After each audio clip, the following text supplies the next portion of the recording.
Modi media में वाहवाही हो रही होगी, लेकिन नेचुरल ये है, ऑर्गेनिक ये है कि सच्चाई ये है कि अगर पुलिस के रक्षा में अपराधी मारे जा रहे हैं या कोई मारा जा रहा है, दूसरा अपराधी मार रहा है, इसका अर्थ है कि कानून व्यवस्था के प्रश्न चिन्ह है, लचर कानून व्यवस्था है। इस तरीके से जय श्री राम का नारा लगा के मार दिया जा रहा है। मैं धर्म को बीच में नहीं ला रहा हूँ, लेकिन क्या लगता है कि इतना एक अच्छा शब्द माना जाता है धर्म के नाम पे? देखिए, राम जी का नारा तो जय सिया राम, जय सिया राम होता है। हम लोग तो गांव में राम राम जय सिया राम करते हैं।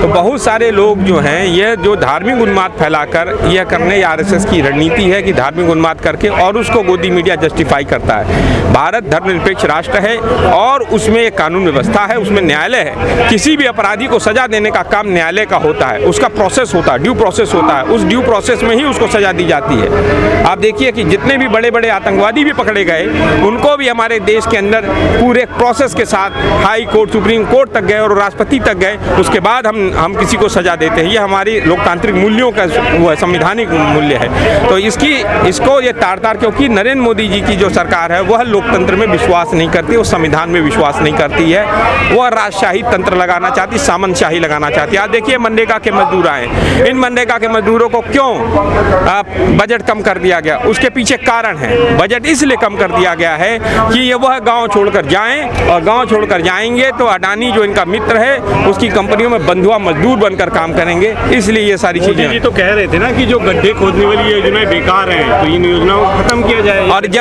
जब लॉकडाउन हुआ था, यही मनरेगा की योजना जो है इनकी आजीविका का साधन बनी थी। तब मोदी जी कहाँ थे? नरेंद्र मोदी जी जब रोजगार देने में सफल थे, तो यही मनरेगा की योजना जो कांग्रेस पार्टी लाई थी, उनकी आजीविका का साधन बनी थी, जब वो लोग महानगर से पलायन करके ग्रामीण क्षेत्रों में गए थे। ये सब स्थितियों को समझिए आप। नरेंद्र मोदी जी इस देश को चला नहीं पा रहे हैं, वो इस देश में एक डर का माहौल पैदा करना चाह रहे हैं, और कुछ नहीं है। नहीं, आप लोग कहते हैं मोदी जी देश चला नहीं पा रहे, मीडिया तो दिन रात बड़ी। भाई अब गोदी मीडिया जो है वो उनके 15% टैक्स की छूट है कॉर्पोरेट को, तो वो तो उनका मालिक गुणगान करेगा। जब मालिक गुणगान करेगा तो भाई पत्रकारों को गुणगान करना पड़ेगा। ये की भी 300 प्लस सीटें आएंगी भाई, वो सब 2024 में पता चल जाएगा कि 300 प्लस आएंगी कि 150 प्लस आएंगी, वो सब समझ में आ जाएगा। सत्यपाल मलिक ने जो आरोप लगाए उनको कैसे देख रहे हैं? मैं सही, वो उनका आरोप ठीक है कि भाई जब उनके ऊपर जो 40 जवान शहीद हुए हैं, उनके ऊपर थ्रेट था, जब उनके ऊपर थ्रेट था, अटैक हो सकता था, और 4 महीने पहले डीजी और सीआरपीएफ ने लेटर लिखकर केंद्र सरकार से, मोदी सरकार से हवाई जहाज की मांग की थी। तो मैं वही कह रहा हूँ कि नरेंद्र मोदी जी अपने तो 2 हवाई जहाज़ों से चलते हैं, जिसकी कीमत 17,000 करोड़ की है, 8,500 करोड़ का एक पड़ता है। और इस देश के दलित, पिछड़े, आदिवासी, अति पिछड़े गांव क्षेत्र के मजदूरों के बच्चे वो थे, इसलिए नरेंद्र मोदी जी उनको नहीं दे। लेकिन अगर अडानी का बच्चा होता या अडानी का परिवार होता और जम्मू कश्मीर जाता, रोड से पता चलता कि कोई हमला का इनपुट है, तो नरेंद्र मोदी जी जो है उनको अपना हवाई जहाज दे देते। नरेंद्र मोदी जी इस देश के दलित, अति पिछड़े, वंचितों के दुश्मन हैं, आदिवासियों के दुश्मन हैं। लेकिन इतने दिन बाद बोलना यही अमित शाह उस समय भी बोले थे, 15 मिनट बाद भी बोले थे। मेरी बात हुई थी उनसे व्यक्तिगत रूप से। मैं उस दिन था जिस दिन उनको पकड़ा गया था आर.के. पुरम, मैं भी थाने में था, उनसे मेरी बात हुई। उन्होंने कहा कि मैंने 15 मिनट बाद बोला। जब न्यूज़ चैनलों पर चलने लगा, उसके बाद जो है उन्होंने कहा चुप रहने के लिए, प्रधानमंत्री ने चुप रहने के लिए क्यों कहा। उसके बाद उसके नाम पर वोट मांगा, और वोट मांग के उन्होंने अपनी सरकार बनाई। इसमें बहुत बड़ी जांच के विषय है कि जांच होनी चाहिए इस विषय का। अब सीबीआई जांच कर रही है। सीबीआई तो दूसरे विषय की जांच कर रही है। वह जो है वो कोई सिग्नेचर करना था 300 करोड़ का प्रोजेक्ट का, उस पर जांच हो रही है। उसमें कुछ है, लग रहा है। अब वो तो आपको सत्यपाल मलिक जी बताएंगे कि क्या हो रहा है उसमें। नहीं, लोग कह रहे हैं कि जैसे इन्होंने मुंह खोला, अब ऑब्वियस है कि जब आप कोई मुंह खोलेंगे तो आपके पास सीबीआई लगा दी जाएगी, ईडी लगा दी, लेकिन अडानी के पास सीबीआई नहीं जाएगी। अमित शाह कह रहे हैं ये मामला पुराना, पहले भी सीबीआई पूछताछ कर। अरे भाई, मैं कह रहा हूँ अब क्यों ज्यादा कर रहे हो, आप क्यों हाईलाइट कर रहे हो? जब वो सवाल उठाएंगे तो आप जो है उनके ऊपर उनको सीबीआई और ईडी से डराएंगे, तो कोई डरने वाला नहीं है। जनता को समझाने के लिए क्या कर रही है कांग्रेस?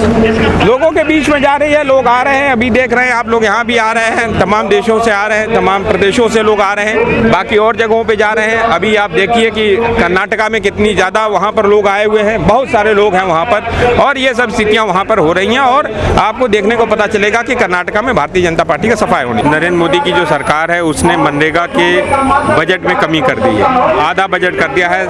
60,000 करोड़ रुपया बजट है, पहले 1,20,000 करोड़ था, अब 60,000 करोड़ रुपया बजट है। 15 करोड़ परिवार जो है इससे प्रभावित होते हैं, उनको काम मिलता है और अब उनकी वर्किंग डे जो जॉब कार्ड्स हैं वो कम हो गए। पहले 100 दिन की गारंटी, क्योंकि आपको मालूम है कांग्रेस की सरकार, मनमोहन सिंह जी की सरकार ने 2005 में इस योजना को लागू किया था, जिसमें जो लोग जो कामगार रहे हैं, जो दलित हैं, पिछड़े हैं, शोषित हैं, वंचित हैं, अति पिछड़े हैं, आदिवासी हैं, महिलाएं हैं, उनको रोजगार का कोई साधन नहीं था, तो उनको ग्रामीण अंचलों में साधन देने के लिए, रोजगार देने के लिए काम किया गया था, जिसमें 100 दिन की मिनिमम गारंटी थी कि 100 दिन तो कम से कम उनको रोजगार दिया जाएगा।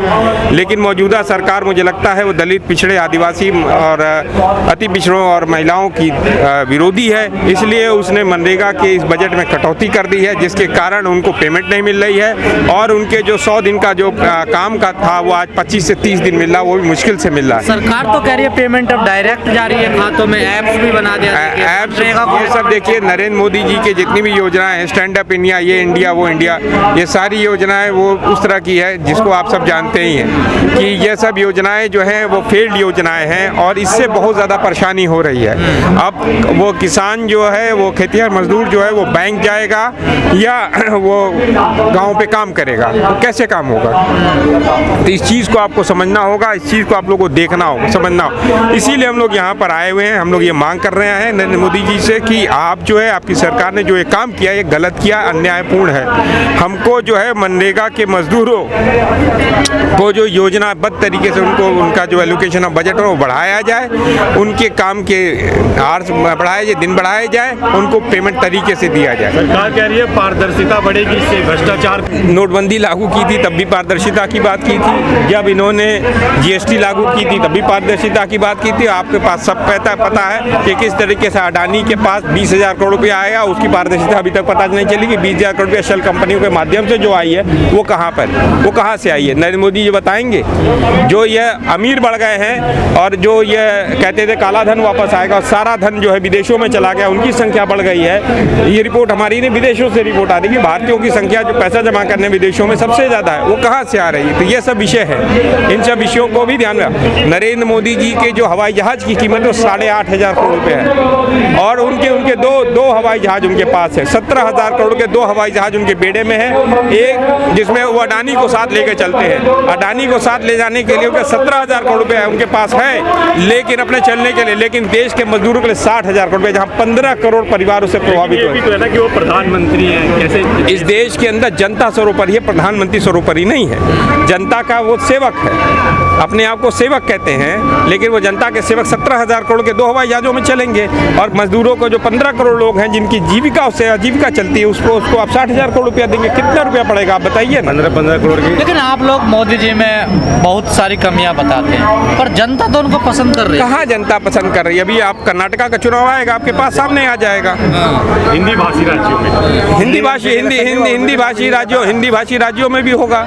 अभी बहुत सारे हिमाचल में भी आप देख के जाइए, बहुत सारे राज्यों में उनकी स्थिति पता चल जाएगी उनको कि क्या है और क्या आएगा। अभी आने वाले समय में भी आपकी पार्टी तो अंतर कलह से जूझ रही है। कहीं कोई अंतर कलह नहीं है, अंतर कलह कुछ भी नहीं है। यह जो है डेमोक्रेटिक प्रोसेस होता है। ये मोदी जी की सरकार नहीं है कि जहाँ पे मोदी जी बोलेंगे बाकी दुनिया सुनेगी। वहाँ पर एक ही व्यक्ति बोलता है, बाकी सब सुनते हैं। ये डेमोक्रेटिक प्रोसेस है। डेमोक्रेसी में आपको विचार मिलेंगे और वाद विवाद भी होगा, तो वाद विवाद के तौर पे इसको देखा जाता है, ना कि अंतरकलह के तौर पे, क्योंकि डेमोक्रेसी में हर आदमी अपनी बात कह सकता है। नहीं, योगी जी आप लोगों पर निशाना साध रहे हैं, कह रहे हैं कि अब ना दंगा होता है, ना कर्फ्यू लगता है, अब सब चंगा है। अब सब चंगा है तो वो वही बताएं चंगा है कि नहीं है, किस तरीके से वो काम कर रहे हैं, किस तरीके से उनके सामने पुलिस की अभिरक्षा में गोलियां मारी जा रही हैं, चाहे उमेश पाल को गोली मारी गई हो, चाहे अतीक अहमद को गोली मारी गई हो। पुलिस का इकबाल बुलंद नहीं है कि पुलिस से अब अपराधी डर नहीं रहे कि पुलिस के समय कि पुलिस की अभिरक्षा में अगर अपराधी है उसको ही दूसरा अपराधी आके मार दे रहा है। तो इससे बड़ी क्या लॉ एंड ऑर्डर का सवाल क्या हो? माफिया अतीत हो गए हैं, अतीत। अरे भाई वो ठीक है वो, लेकिन उसको जो है न्यायालय का काम था, उसको उसके ऊपर जो है जुर्म जो भी साबित कर उसको जो है सजा देने का। कोई दूसरा अपराधी कैसे दे? और सबसे बड़ा सवाल है कि पुलिस की अभिरक्षा में चाहे उमेश पाल पर हमला हो, चाहे वो अतीक पर हमला हो, ये लॉ एंड ऑर्डर पर सबसे बड़ा प्रश्न चिन्ह है।